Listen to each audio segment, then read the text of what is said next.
Hey, what's up guys, Lex here bringing you a new video, and today we're going to be doing another LEGO Minecraft to actual Minecraft comparison video, and this time we're going to be taking a look at set 21121, the Desert Outpost. So this should be a very interesting set to take a look at. There's a good bit of stuff to take a look at here, not too much since it's all like simple Minecraft builds, especially when translating to actual Minecraft, but it'll be a little bit more than, you know, the past smaller sets that I took a look at / rebuild. So yeah, without further ado, let's get to it.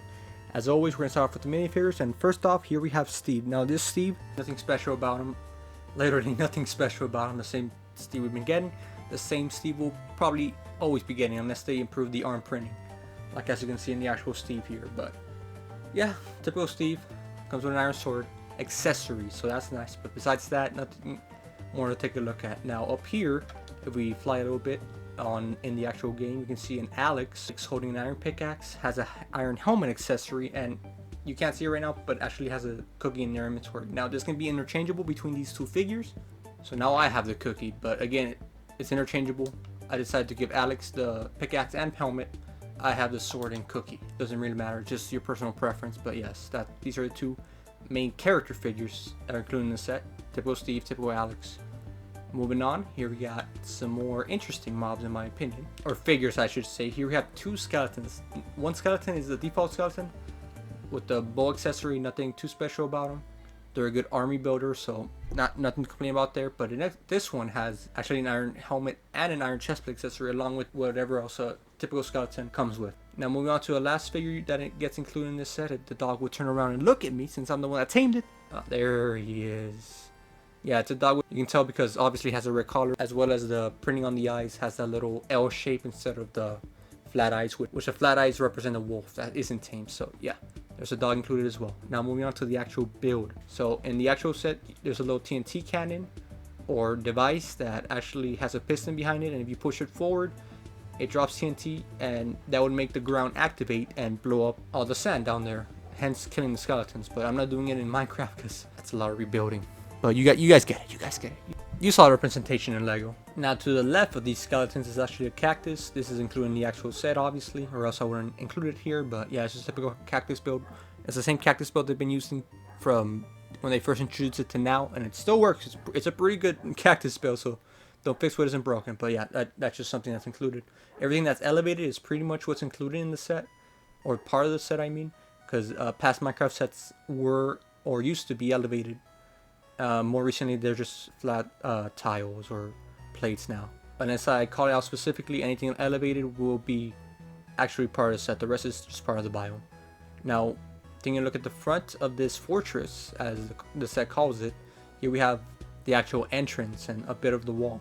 Now, I made it out of smooth stone because it's a lot more accurate of a color tone than what they're trying to represent or pass on as stone, because they have light gray pieces, which I think represent smooth stone, or at least would fit better as smooth stone. Then they have this darker gray that looks a lot more like stone. So because both are included, that's why I chose to use this building material.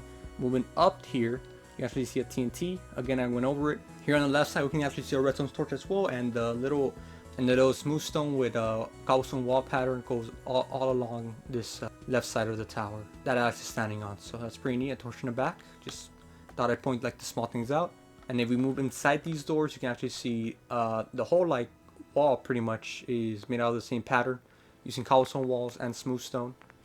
There's a bit of sand here used as a natural wall, so that's an inclusion, even though there are some flaws in their walls. Like mobs can get on here and easily get through. You could also just modify it yourself if that concerns you. Anyways, moving right along, we have a craft table and a furnace right in here, as well as a little water area, I guess, an infinite water pool.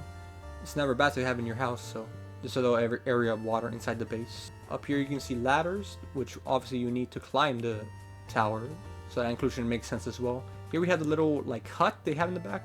I don't want to call it a house because the only thing they really have in here is a good amount of open space and one bed, so I guess they take turns sleeping in it, setting their spawns. But hey, it might still be early on in their adventure, and there's not many sheep in the desert, so I can forgive that. If you move to the left of the house, you can actually see a little farm area. It comes with some sugarcane, wheat, and the back can be pretty much anything, because in the actual set they use just green studs to represent the seeds, but it could be potatoes, carrots, or wheat seeds being used. So I decided to use potatoes because they show a lot more green than the actual plant that's being grown itself, and I thought it would be good to represent it. Anyways, here we have another little water pool.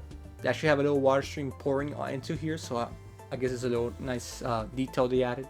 But again, it exposes the outpost, so I don't know how good that is. Anyways, it also includes a little brown boat. It's a darker colored boat, so I just put the darkest one I could find. I'm pretty sure this is like dark oak or spruce. And taking a closer look at the hut in the back, it has a dirt roof, so not the finest material, but for living in the desert, I can forgive it. They also use an interesting alternative for windows. Instead of using glass, obviously, they use wood fences and stone walls. It does let light in, so I can't complain about that. Not to mention the open door design with only using the fence gates. But that's pretty much it. Again, not too much. It's Minecraft. Pretty simple design. But yeah, that was my little recreation. But anyways, guys, that's pretty much it. I do this every 2 weeks. I recreate Lego sets, at least Lego Minecraft sets, in actual Minecraft and see how they compare. No matter how big or how small the set is, as long as I own it and I can show it off, I'll recreate it. But yes, if you guys enjoyed, you know what to do. Don't forget to subscribe if you're new, and I'll see you next time. Have a good day.